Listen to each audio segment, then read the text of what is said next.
Well, good afternoon. I'm Bill Anderson. I'm coming live from the Costa del Sol. I have to say, a very pleasant Costa del Sol temperature today, about 25 degrees, a little bit breezy, but it's not too bad at all. It isn't the kind of real heat wave that we've been having over the last few weeks.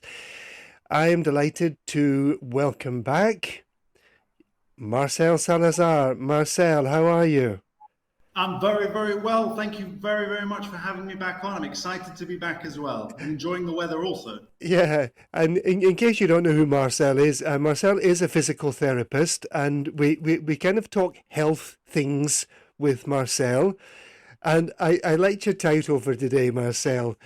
Is technology breaking your back?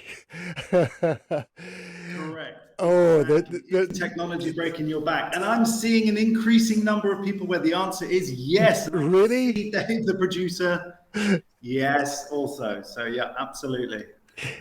But oh, okay, we've got a lot to talk about here, Marcel. But you know, Yep. I think for many of us, maybe not you, but for many of us, our lives have been kind of turned around in many ways by technology, haven't they? Um, Absolutely. I mean, it's made a huge difference to the way we work, how we work, and how quickly we can get work done. right. Well, yes, it does, and you know, I do a lot of work from home. So, Right. you know, that makes life a lot easier in some ways, but Yep. it also means that I'm spending more time at home in front of some kind of technology, whether it be a laptop or a phone or a tablet or whatever. Yeah. Exactly that. Exactly that. And this is precisely why I wanted to talk about this topic because we're seeing this massive shift towards people working from home now or working remotely and using devices that connect us to the internet, which of course is a fantastic thing, but it comes with its own problems, especially with this transition. And there's always problems during a transitionary phase. But once we learn how to use it appropriately, you'll be fine. But Yeah. what I'm seeing is where this transitionary phase to using this type of technology, it's presenting problems for people who need to come and see somebody like me to try and deal with those things. So I'm going to talk through what those problems are Sure. and then how I can help. But Marcel, I don't know. I kind of sense that there's an additional issue here. Now, if you're working in an office with health and safety regulations and all the things that go along with that, you know, you should have the equipment that you're using in the office, albeit that it's IT, Mm-hmm. would go along with I don't know, a proper chair, maybe something to raise if it's a laptop you're working on, or even a desktop, to raise the screen to the right height, and you know, Don't ruin it. Those are some of my key tips. oh right, oh, okay, but what crosses my mind is that when people work from home, you know, they get the dining room chair, I which tell you what the worst one is. I will tell you. We can do it now. We can do it in a bit. But I can no, tell you what the very worst place to work from is go on, tell me. the bed or your couch. Right, okay. Terrible, absolutely terrible. And I'm hoping people watching this or listening to this are like, ah, that's where I work from. Really. I've got to tell you, lads, we just had 50,000 prostitutes just turn off. Now you've just said that as well.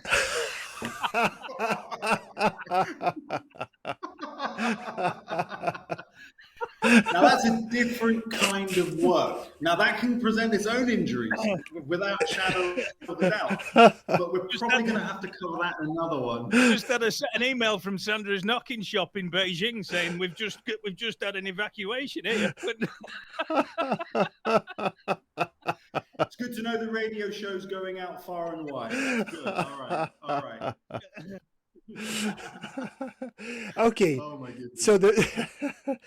so it's okay. We are just let's get back focused here. We are talking about information technology, so Yes. computers, laptops, phones, Yes. tablets, all this kind of stuff, and working from bed with one of these things is not great, or on the sofa. No, exactly. So to draw back to what you said before, surprisingly, even office environments are not always set up correctly for the people who work in them. Right, So okay. this is something that I've been actually talking about for quite some time, way before even moving to the UK, to Spain from the UK. I remember working within a very large office space, and we tried to approach the conversation of desk ergonomics and so on and so forth. And it was still, this was probably about 7 years ago, it was still not very well adopted unless individuals were particularly aggressive about getting that setup correct. So if you are working in an office and your desk ergonomics are not correct, you're lining yourself up for problems. So we're not even talking about home technology yet. We're talking about people who are still working in the office. So if your desk setup, or what's called ergonomics, are not correct, then you're basically, it's just a matter of time before you create probably an issue with your wrist, your neck, your upper back, those types of things. And all of them can be avoided. All of them can be avoided. Right. But it's just a case of setting up your desk correctly. And I can go through the things that you can look at, particularly for the desk ergonomics, Right. which can then, of course, apply if a person is then working at home. Yeah. So how about, Marcel, we talk about some of the kind of problems that these things create, and then look at what the solutions to these are. How would that be? So how do they present? Well, what am I seeing from people? And it's amazing because very often my patients will come in with something that indicates towards a neck upper trap, which is the soft spongy part beneath your neck on the left or right side above your shoulder. And they'll present with quite severe pain in there, and or a lot of neck pain, and or a lot of headaches or pain at the rear of the skull. All of these things are related to posture, but not often connected with what this is what the patient feels, is that they don't connect that it's with their work-based activities. Right. So they might say, oh, I play a sport and I've now got this problem, or I'm predominantly right-handed and now I get a problem in my right side. And then eventually, if I ask the right kind of questions, which often I'm now doing much, much faster because it's becoming a bigger problem, is where do you work from? Do you work at home? Do you work at a desk? What's the situation? And then they're like, well, yeah, I do work from home, and so on and so forth. And that's when. So the injuries or the problems that I'm seeing is neck pain, headaches, chronic pain, strain behind the eyes, wrist problems, shoulder problems, and forearm issues as well, sometimes originating to the elbow as well. So all those types of upper body aches and pains without the event of an accident, right, could be related to. So if you're suffering from those types of things and you're feeling that in your body, it's very worth considering whether that has anything to do with how you're working. Yeah, and if a lot of people are working from home, it's probably because they're working in some kind of IT environment. Whether they're managing a real estate from home, they're sitting there. And also the chair that we use. I mean, you're saying, don't do it from bed, don't do it from the sofa. But, how many of us have, proper office chairs, properly designed chairs, to even sit for hours at?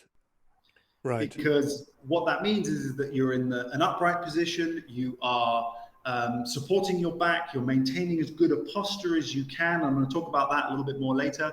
But most importantly, the angles of your arms, and if you're on our video, you can see what I'm doing, but the angle at your elbow, for example, should be 90 degrees. So everyone can visualize 90 degrees if you are listening. That means that with your forearms on the desk, your elbow should be at 90 degrees of flexion or bend. Right. And that means that your chair is at the right height relative to your desk. But this is where we can have a problem from home, because if we are working from our dining room table, it might be higher than your average desk. If you are shorter in stature, then you might need a higher chair, etc. So you've got to find the dynamic that works for you. And the problem with office spaces is that they're made for the general population, not individuals. and then you have to bespoke it for you. And that's very, very important for prevention. Very important. Right. Okay. So, you've described kind of generally the kind of problems that if things are not set up correctly, Marcel, the kind of areas that people might well be experiencing problems. Whether it be, as you say, from the head, the neck, the shoulders, the arms. Do these things just go away if they change their work setup? So that's an excellent question. If they have not had this problem for a long time, and it's not what's called a chronic problem. So chronic pain is anything more than, should we say, 3 months. Right. If you've had a niggle that's got worse and then really consistent for a period of around 90 days, then you've got chronic pain. And the problem with chronic pain is that it likes to stick around. So even if you make those adjustments, it might stick around. Right. But if you're new to it and you're just now experiencing, and let's say, for example, you are now working from home, you've got your setup, and I'll give you an example of a patient most recently. The gentleman in particular works with 2 screens. So that's another topic of conversation. And the interesting thing about the setup that he had was that his preference was to use a laptop over a desktop. Now, everyone knows hopefully what the difference is between a desktop and a laptop.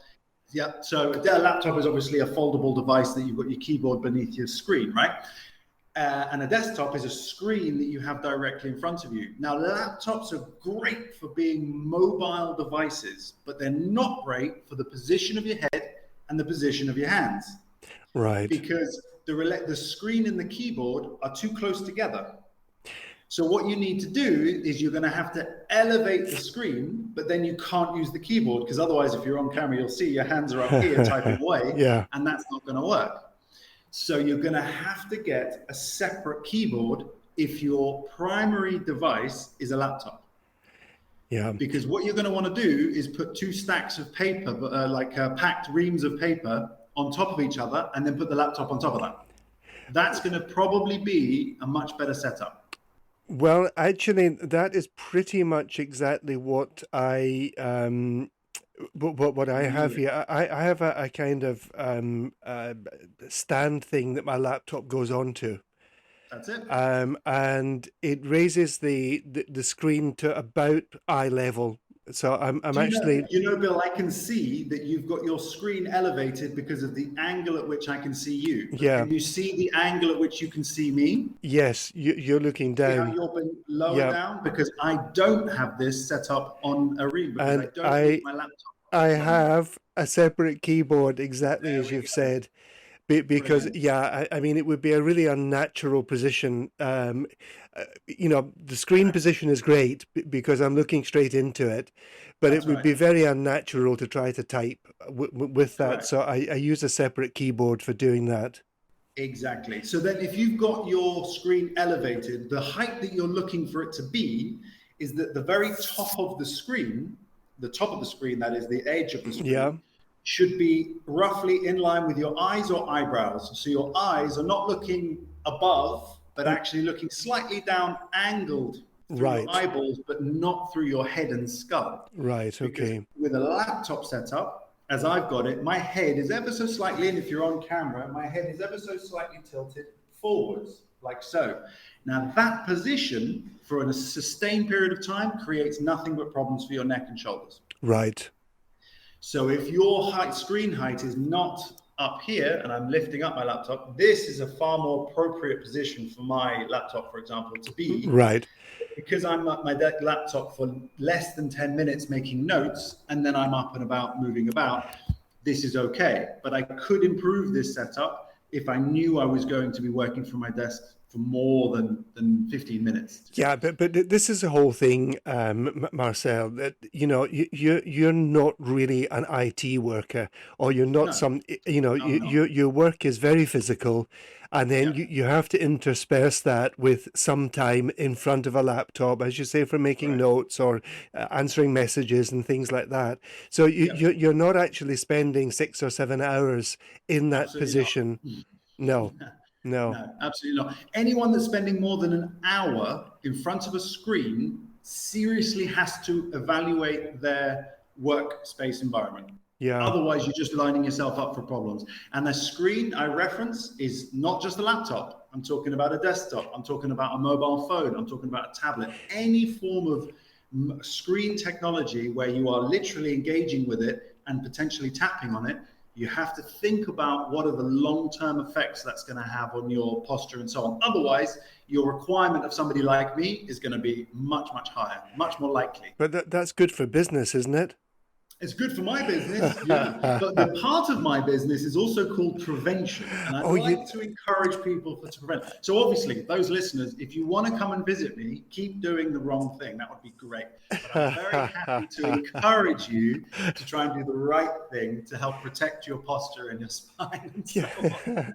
So, Marcel, what is actually happening here? You know, I think you've described very well the sort of ergonomics argument that, you know, when people are sitting for prolonged periods of time in essentially an unnatural position, you know, what is actually happening at a muscular skeletal level that is causing these problems?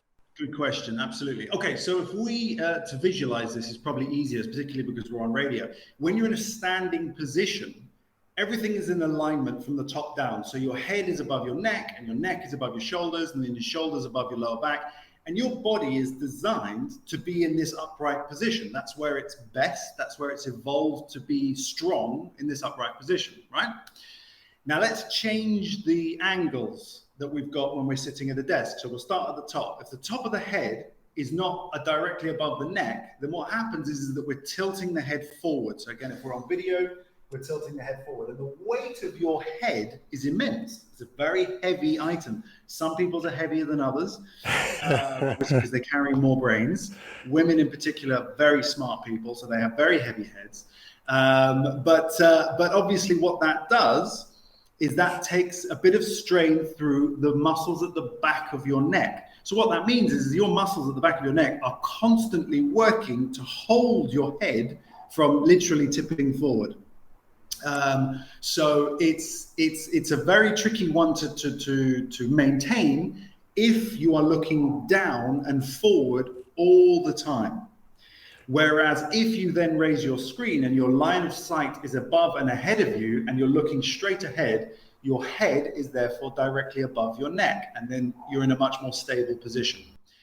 If you have your head protracted forward in this shortened position, then you're also going to get pain across your upper traps, which is your shoulders, and that's where you're going to get really acute, again, muscle contraction. So that's where your muscles are constantly working without any form of relief. And we just can't do that. If you're to squeeze a muscle in one part of your body, your legs, your arms, your chest, for as long as you can, for 6 hours, you're probably going to end up with a problem, with an injury, a cramp, damage to that muscle, but you're doing it without thinking about it. Right. Because you don't feel the pain initially or urgently. Yeah. So that's the problem. The muscles are consistently contracted, and over a period of time, that creates a problem, pain. Yeah. And you know, the way you would treat this is by, is it luckily, like deep tissue massage? A postural issue through muscular tension is usually very quick and easy, because it's a case of relaxing, resetting the muscles and potentially some of the facets within the spine itself, which become out of position, and that can create nerve pinch or nerve pain. And that type of treatment is straightforward. It can be a little uncomfortable, but it's highly effective, very, very effective. And that would work through the neck, the base of the skull, all the way through from the shoulders down to the mid-back. And again, if we're sitting forward with our head, within 15, 20 minutes, chances are our shoulders have collapsed forward as well. And we're probably sitting, again on camera, rounded like so. And that obviously is going to affect the muscles between our shoulder blades. So if you're experiencing upper back pain from working at a desk for all day long, that's why. It's very, very hard to maintain good posture all day long. Right. There are ways you can help it, though, which we'll talk about. Listen, Marcel, I've just got a message from a producer from Dave in France, and there are some email questions on this subject coming in. Oh, how exciting. So I don't have access to the emails. So, Dave, would you give us one just now? We'll perhaps deal with them over the next little while. Yeah. We've got there's one from Tessa Knowles here who's down in she's in Bordeaux, but she says she's an estate agent and she spends a lot of her time in the car driving around to see different properties.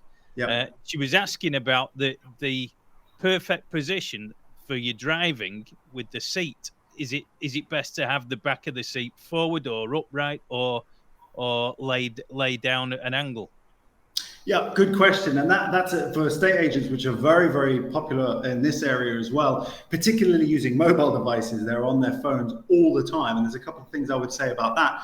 But driving position, generally speaking, you're going to want to try and have your backrest upright. It shouldn't be bolt upright. It's not like you're sitting in a plane, because that's very tiresome for your pelvis and hips.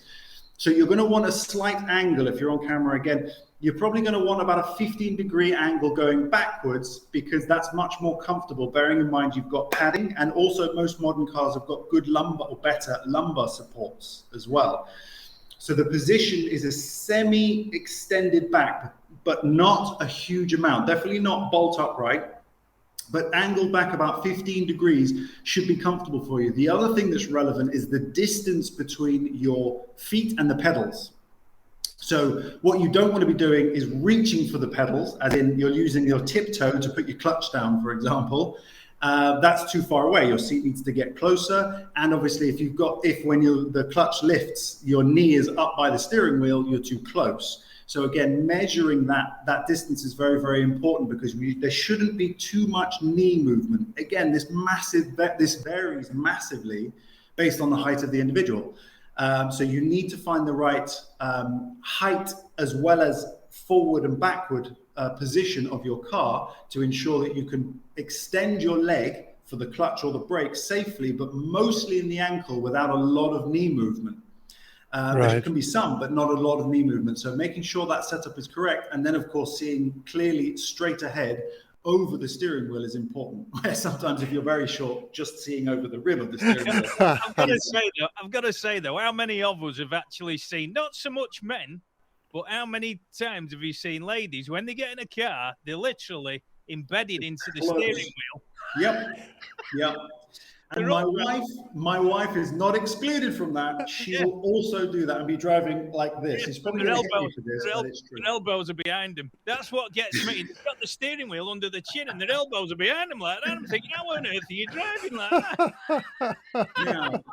Might be practical. It could also be because of the length of their legs. What we can't see is their legs. They may have very short legs, and that's resulting in them needing to be right up to there. But I doubt it. So you're going to be a dwarf, mate. You've got to be a dwarf if they're doing that. They might be stood up in the footwell for all we know. But I mean, exactly. That's the problem. So totally relevant. But yeah, it's usually quite unnecessary to have the steering wheel into your chest, because you're just too close in that regard. Yeah. So, yeah. But that answers the question for you. We're quite fortunate now, though, that most modern cars, have got a lot of mobility at least in the driver's seat. So it's, as you're saying, it's the height, the position back and forward, the actual position of the back. So we've actually got a fair bit of adjustment, haven't we? In the driver's seat. That's And right. I just had a comment live from my wife saying she does have short legs. So that is the problem. In her defense, she's got on the messenger and she said, "I've got short legs." So a trampoline in the car for the footwell. Put it in there and then she can bounce it while she's driving. No, she's a very capable driver. Historically, she used to go really close, but now she's got a bit more comfortable with it. You're saying all the right things now, lad, for a good I've got to be well careful, obviously. Exactly. If you keep saying the right things, you'll be happy. You're happy. Correct. Okay, Dave, how about we take a short break just now, and when we come back, you okay, Marcel, to pick up another couple of these questions? 100%. Absolutely. I've got more info to share. Yes, good. Expat Radio. To listen, you don't need to be an expat, and you don't even need a radio. The best variety of music and conversation. You're listening to Expat Radio, beaming out across France and around the world. Welcome back. I'm Bill Anderson. We're coming live from the Costa del Sol here with my guest today, Marcel Salazar, physical therapist. Hello. And Marcel is also taking some questions via email. So we've got a kind of little debate system going here. We've got Dave in France with the emails. We've got Marcel here on the Costa del Sol. And Dave, let's take another question. You're on a sun lounger in the Costa del Sol, lad. I am on a sun lounger. I'm not wearing my thong today though. Steady. Oh, I was so looking forward to that as a highlight of today's show. Marcel, he's gone commando. That's what's worrying me. Anyway. Well, that's why I'm not standing up. Do you know what I mean? I'm not going to stand up today. Oh, and that coming on the camera, flipping out. I've seen enough anacondas with Mr. Attenborough. I've seen anacondas left, right, and centre. One a day is enough, right? Right. That's what Sandra in Beijing has just emailed in. Right, Dave. Thomas Armstrong in Leeds has said his wife bought him a cushion to put his feet on under his desk while he was working on his computer. But he's actually retiring, and they're looking to move over down to Portugal in the next 12 months. But he's saying, is it relevant to have his feet on a cushion under his desk, or is it best to wear relevant footwear while you're working on a computer? And he's put at the bottom, is this a stupid question, or am I or not? No, it's not a stupid question. Sorry, what was his name?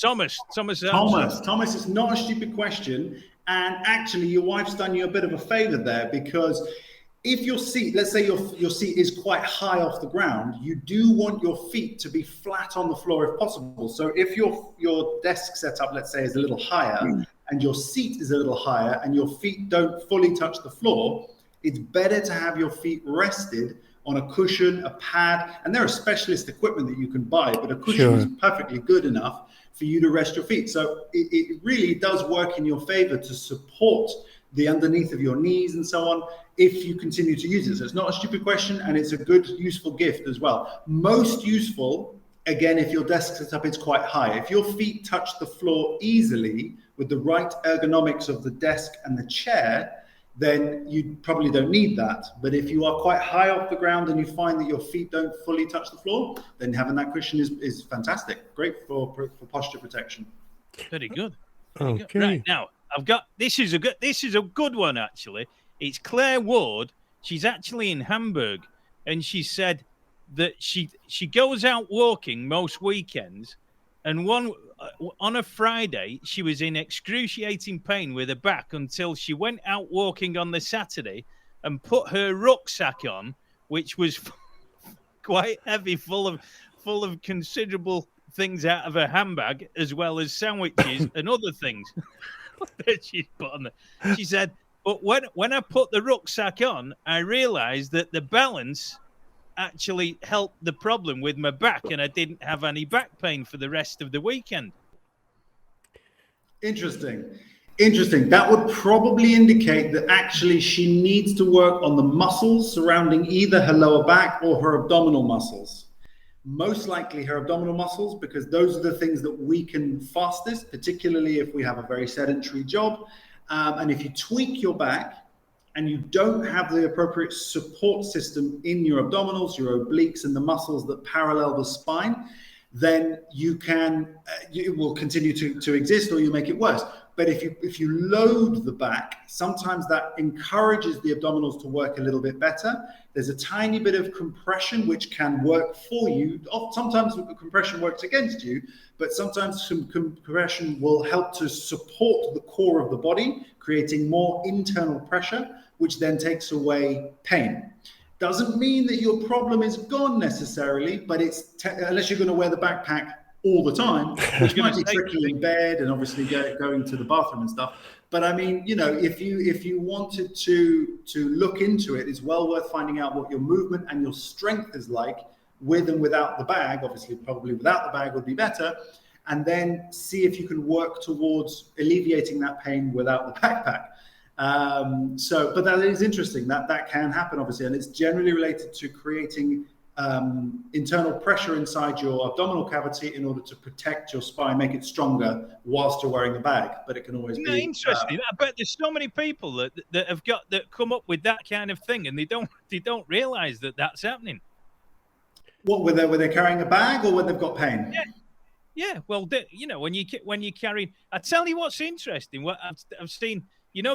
Professional golfers have caddies. The caddies nowadays, a lot of them have a harness strap, don't they?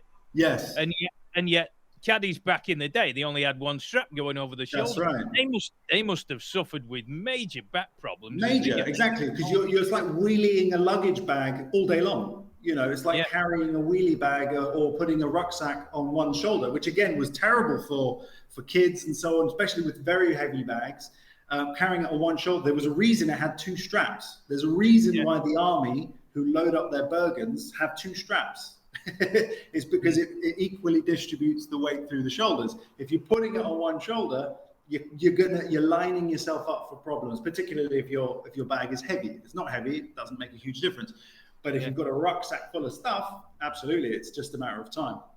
So good advice for women: if they've got a handbag, put it over both shoulders, Kills, because you know how heavy your handbags are normally. That's right. You've got bricks in there, mobile phones, makeup, all sorts, weaponry. So, it's got to go across, or wear a backpack, even better. Backpack, handbag.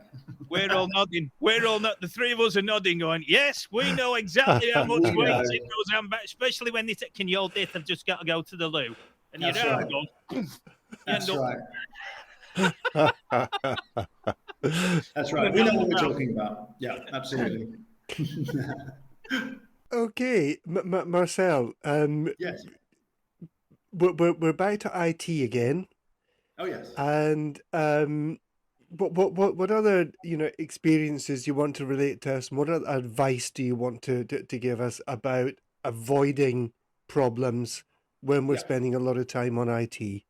Yeah, so we've already discussed the desk setup and how we want 90 degrees at the elbow, which means that if whatever the height your desk is, your chair needs to be relative to that. There are chair variables like kneeling chairs. Those chairs are good for strengthening your lower back. Now, hopefully, if you don't know what I mean, Google it. They're kneeling chairs. They have no back support, because you are effectively resting on your knees the entire time. Those are good chairs because they force your back muscles to work and maintain your torso upright. But one of the things that I would actively encourage for whether you're working at home, or working from a desk at work, is you need to be getting up regularly. You definitely need to be getting up off wherever you are, excuse me, on a regular basis, because the movement will help the flow of blood around your body, and particularly your back and shoulders. Right. So every 25 to 30 minutes, you should be moving away from your desk and coming back. Right. So it is about taking regular breaks, even if it's just to go and fill up a glass with water, or here we can just step outside for 5 minutes and then come back. Yeah. That's exactly right. Even just going to the toilet, walking to the toilet, not even using it, going to the kitchen if you're at work or if you're at home, anything like that will just. Now, I know sometimes when you're in the zone, a lot of people that I've told to do that have said, I can be in the zone and I've sat there for 2 hours and I haven't moved. Sure. So one of the things that you can use as a tool is if you have lucky enough to have a smartwatch, you can have reminders go off on your smartwatch. If you have a smartphone, you can have reminders go off every 25 minutes, just a little buzz to remind you, okay, I need to get up. And those things are super duper helpful. So it does make a big difference to get that mobility. And there are even some desk-based activities that you can do, which I'm going to go through and try my best to describe, in order to loosen the muscles of your neck, and your upper back and your lower back as well. But before I talk about those, the other form of technology that I wanted to talk about was your mobile phone. Right. And what I'm seeing a lot of people, particularly real estate agents, particularly young people as well, their postures are becoming massively impacted because we spend, if you imagine looking at a laptop with your head angled 20 degrees forward, when you're looking at a mobile phone, and if you're on video, you'll see what I mean. We're like this. We're almost at 90 degrees, Right. looking down at a screen in the palm of our hands. That, for a sustained period of time, is going to give you neck pain without a shadow of a doubt, whether you're young or old, middle-aged, whatever it is. So if you're the type of person that does a lot of work from your mobile, you absolutely need to think about how you're holding it. And the simplest solution, particularly if you are working from within a car, if you have a real estate business, I would highly recommend that you get a car holder that puts it into the vent, the air vent, and you can safely put it up there, because then that's line of sight. So your eyes are looking straight ahead. You can still interact with it. You can use voice dictation to send messages or to write emails or whatever it might be. And that will take away the action of your little hand movements. But it'll also, most importantly, allow you to be more upright when you're sitting in a car. Let's say you're working from home. All you need is a selfie stick with a tripod on it. Now, I've got actually that exact thing I can show you on camera here, where I have a camera on a selfie stick that functions as a tripod. So the tripod allows me to position the camera wherever I want, and it can be directly ahead of me. And I can use that then for video calling. I can use that then for phone calls with speakerphone. And it prevents me, worst of all, from having my phone here to here, which is on my ear to my shoulder, and lifting my shoulder up towards my ear. Right, yeah. Do you imagine holding that position with a small wedge of glass between there for anything more than 5 minutes? It's going to create problems for your neck and shoulders. There's no doubt about that. Yeah. So that type of thing is a nightmare. And for taking phone calls, I would absolutely recommend either plug-in earphones or earbuds. Yeah, that's actually what we've started. Well, Vicky more than me probably, but she's got me into the earbuds. And you know, if I'm on the phone, she'll go, put your earbuds in. And actually, it's far more comfortable because I've got both hands free now. Correct. And if I want to make notes or whatever, I've got, you know, I've got my hands free to do that, and right. you can sit in a much more natural position. Correct. You're in a much more upright position. Even when you're on the phone, we tend to do this head tilt to the side. That's a common thing, or we walk up more upright.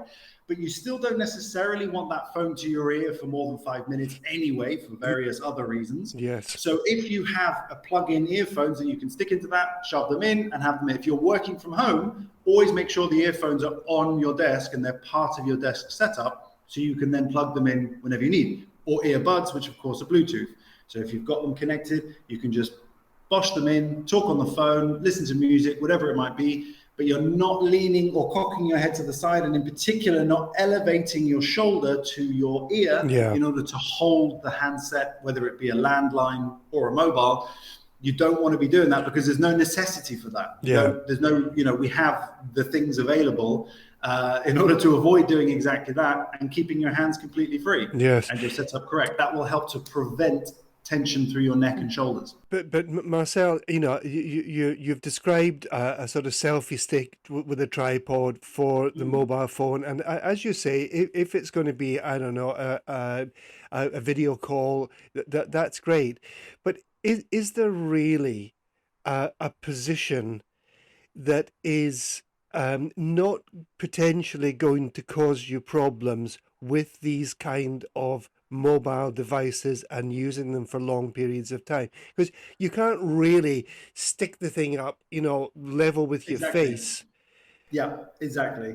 That's what you would ideally do. You'd ideally stick it up in front of your face, but then you're going to get arm fatigue for holding it up there for anything more than 5 minutes, which is exactly why if you are going to be using, if you know you're going to be using a mobile device for extended periods of time, you definitely should consider the type of screen that you're using for longer periods of time. So if you're out and about, maybe you need to consider a laptop over using your mobile if you're going to be doing more than 5 minutes worth of work on a Right. screen. If you're going Yeah. to be doing more than an hour's worth of work on a screen, you're going to have to be still. You can't be sitting, you can't be driving whilst doing that, obviously. So you're then going to need to think about, well, maybe I need to get a proper desk set up as well. So that's where we talk about getting the reams of paper, put the laptop on top, and you have a separate keyboard, and that's your appropriate desk setup. So it's a little bit of upgrading, perhaps, where, you know, if you've got a smartphone and that's all you use, you might want to consider getting an affordable or an effective or an appropriate laptop, which will allow you to move about freely, but also allow you to have a much larger screen real estate, is the terminology that they use, which will put a lot less stress on your eyes, but it'll also allow you to have much better posture, because exactly as you say, the chances of us looking directly down at a phone that we've got in our palm of our hands is far more likely than us holding it up here in front of our face, where we're in a much more appropriate position. Yeah. So it definitely thinking about using the technology that you have appropriately, depending on the time that you're using it. I think that's what you need to think about. If your time spent on your screen is more than 5 minutes, then your phone is probably not going to be appropriate. If it's more than 20 minutes, you're probably going to need to think about a laptop. And if it's more than that, then a proper desktop setup is going to make much better sense for protecting your posture and spine. But I realize real life is not always that easy. So you have to find what works for you and think about your posture in order to prevent the necessity of coming to see somebody like me after a couple of months of doing that work. Yeah, and you know, there are even maybe halfway houses with some of these things, Marcel. You know, I do use a tablet quite a lot because, you know, I don't want to be stuck in the room with my laptop all the time. Yep. But you know, I also have a little Bluetooth keyboard Yep. that I can use with my. It's not attached. It's not one of these sort of flip up things, you know. Yep. So, you know, in theory, I can put my tablet, you know, upright, a little bit of a distance away, so I'm not looking straight down at it, and use the Bluetooth keyboard for whether it's emails or, you know, for doing notes and things. And it's maybe a bit of a halfway house. Correct. It absolutely is. And that's the thing. That would be an upgrade from your phone. If you know you're going to use your phone for more than 5 minutes doing emails and stuff like that, it makes sense for you to get a tablet that you can easily position somewhere at an appropriate height, and you have a separate keyboard. And these Bluetooth keyboards are very easily accessible. They connect instantly with your device. And I'm Sure. a tech fiend, so I absolutely love all things tech related. And I often advise my clients, in fact, on what would be appropriate and how to use them as well. Sure. So because that's an enthusiasm of mine, I'm very happy to explain to my clients how best to use the tech that you have in your life, or maybe what would be the best thing for you to get if you wanted to push it up a little bit to protect your spine and posture and so on. Right. Okay. So, our time is running away, Marcel, as Yep. always. I wanted to just describe the exercises then. Please before do. We go. Yeah. Please do. So if you are in a car, sitting at a desk, and ideally before you feel any tension, but if you start to feel a little bit of tension, there are some exercises that you can do to help start to ease off your neck. So let's say you're sitting at a desk or in your car. All you need to do is sit as upright as you comfortably can with your chest elevated. Turn and rotate your head to the left and to the right to start to warm up the muscles of your neck, keeping your neck in a nice straight line. Feel free to do it with me, boys, that's fine. And then rotating left and right, and you might start to feel it pull one side more than another. That's telling you where it might be a bit of a beginning of a problem. And then what you want to do is you want to tilt your head to one side. So let's say we're tilting to the left side where we're bringing our ear to our shoulder. Right. What we're not doing is we're not bringing our shoulder to our ear. We're not elevating the shoulder. We keep the shoulder down and we drop the ear to the shoulder. And you're going to feel a pull on the opposite side in your neck. Sure. And then to amplify that, we just place our hand, the hand that we're leaning towards, onto our head and just lightly pull, nothing heavy, just a light pull, for example, to the left with my left hand, so that I feel a little bit more of a stretch that way. And then of course we're going to want to go the other way. So I bring my right ear to my right shoulder and I pull it very gently, and I can feel a bit more of a stretch there. Then that's going to help to loosen up my neck. I can then do the same thing by tucking my chin into my chest and lightly pulling on the back of my head so that I feel a stretch at the back of my neck. Then I'm going to want to open out my chest and my upper back. So this one's really simple. All we're going to do is squeeze the shoulder blades back, pull them forwards, squeeze the shoulder blades back so the chest comes out, pull them forwards, rounding the upper back, and then pull them back. So how many times are we going to want to do this? Probably about 10 times in the shoulders. For the neck, we're going to want to hold it for 15 to 20 seconds per side. Right. And then for the lower back, what we want to do is pelvic tucks. So imagine in your mind that you're slumping in your seat, and then we're going to raise up and lift our chest as high as we can, arching our lower back, sticking our bottom out into the back of the seat. Then we're going to slump back down, and then we're going to raise our chest back up again, arching our lower back, and then lowering down. Again, 10 times. What does this do? It helps to loosen and warm up the muscles of the lower back, stopping them from being too stiff or being stuck in a slumped position for too long, and it's going to help to move it about. And then, of course, once we've done that, the best thing would be walk about. Get up, go for a short walk to the toilet, the kitchen, come back, and then go from there. I did read a note from Dave saying that he had a back problem with his IT, but it was lifting his neighbour's old washing machine out. Yes. Yeah, that'll do it. That'll do it. I was doing I'm doing the nice gentlemanly thing. She's there at the tip. I've took some plastic bottles to go and put in the recycling thing. And there's this old dude. Some bloke had obviously put the washing machine in a trailer, but she'd driven it there, and then there was no one there to get it out for her. The two guys that worked at the tip are looking through the window, thinking, no way in a month of Sundays a week. Yeah, we're not going to touch that. Yeah. So I thought, I'm going to have to do it. So I went over, and I basically walked it over to the wall of the, what's her name? Years ago, I'd have been able to lift the whole thing, but I thought, with me dicky back anyway, I thought, right, don't even go there. Just get it to the edge of the wall and then get hold of the bottom and lift it in, which I did. And then it wasn't until I walked away and I'm thinking, oh, hello, I can feel that pulling now. And it wasn't. Then I got in the car, drove back, and when I got home, when I got out of the car, I thought, oh, and I moved my right leg out of the car to get out, and I felt it pull at the bottom of my back where I'd torn the muscles years ago, over 10 years ago, and I thought, oh no, don't tell me I've done that again. Can I ask you a question, Dave? How long was the drive between the tip and getting home? About 10 minutes. Yeah. It was in that time that you had a window of opportunity to either calm your back down or for it to do what it did. Now, obviously, without necessarily knowing what to do, it's difficult to obviously tell you that, I'm not saying it was your fault, although it was partly your fault. Well, sure. But stretch.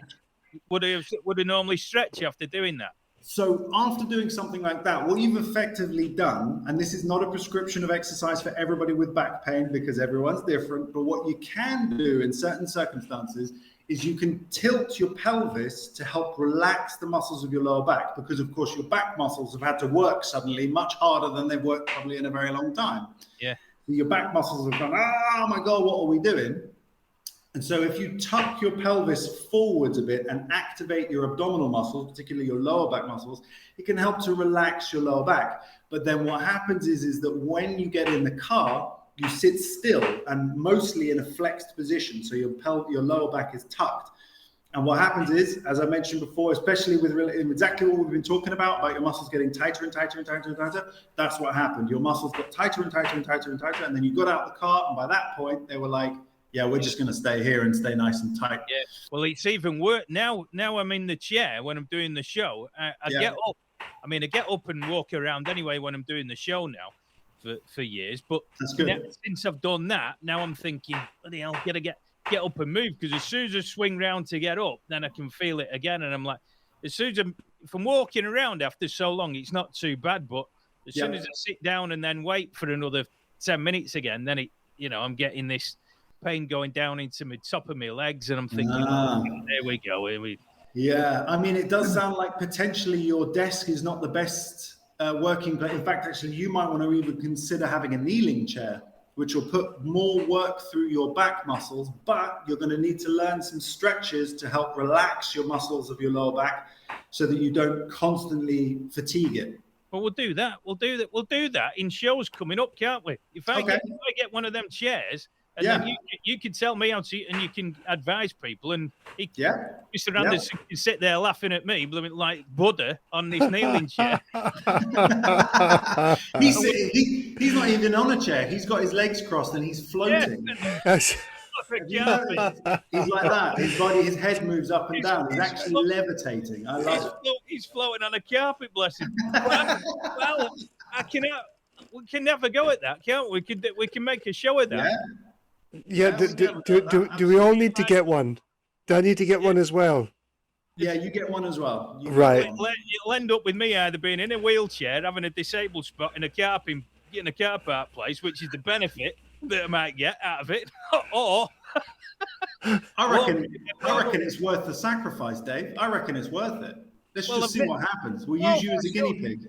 But yeah, exactly. That's what I mean. There'll be so many people going, "Oh, go on, hurt him. We want to hurt him. We're going through the press."